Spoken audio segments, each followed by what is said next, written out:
Another area where we see a common theme across most of our clients is they do pretty well at their centralized management of a lot of their platforms, and they kind of have a fuzzy line of demarcation with the field. So when I say field, that could be any one of your sites, it could be remote facilities, it could be whatever out there.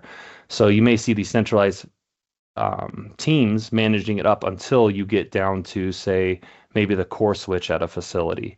And then after that, nobody's really quite sure who handles all the switches within the infrastructure, and other components that may be in the control networks.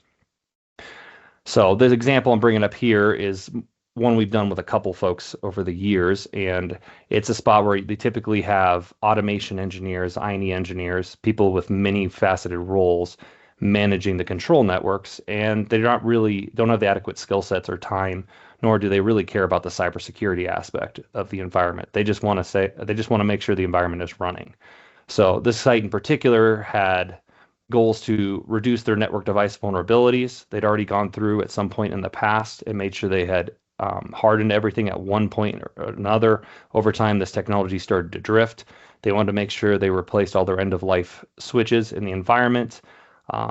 They had static network documentation and drawings, and they wanted to make sure those stayed up to date. So we were going out on an annual basis to do so.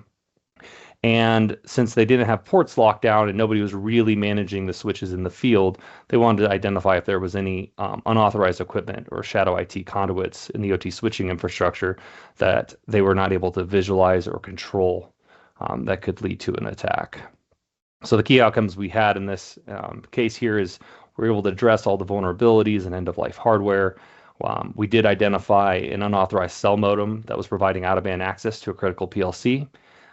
The team that had put that in place were just solving a problem. They had another third party helping them with their control systems, and they didn't want to pay for them to fly out every couple of weeks to help them with small problems. And so they thought they were solving a problem. Well, none of the monitoring equipment that was in place would have been able to identify this, and the central IT teams wouldn't have seen it. So since we went out to site, we were able to capture that and get it removed and work them through the proper channels for remote access. And in the end, the result ended up with updated network documentation. So the bottom box here is really more of how we view the process and how we would execute it. And so we just start with information gathering from the different network devices out there. We have proprietary and commercial tools that we use to accelerate this process. We work on looking through all the firmware, OS vulnerabilities, and the vendor recommendations where there are vulnerabilities out there, and make sure that we look at it in context to know how to upgrade it, know what the risks are around that. And then we prepare an MOC request or help the site prepare an MOC request and work with site operations and the other stakeholders to coordinate the appropriate maintenance window. And in the end, we go out and execute the maintenance and issue the updated network documentation after we've done our eyes-on validation. Dave, I saw you popped on camera. Yeah, I did. I have a question. I understand, research the firmware. It's not what it used to be, right? We have feature creep. You call it technology drift. I called it feature creep because we get new features when we never asked for them, and we lose old features, and it's quite the challenge compared to what it used to be. Is that a fair assessment? It is. So you don't want to always just update to the newest version because it could have a bug that affects a feature or function that you are relying upon. So you want to make sure you go up to the latest version that is functional for your environment.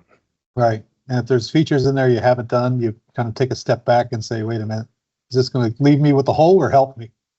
Yes. Excellent. And so, yeah, the whole concept here is, at least on a periodic basis, you want to be making sure you're addressing some areas that may be potential gaps out in your field. This typically affects more of your availability and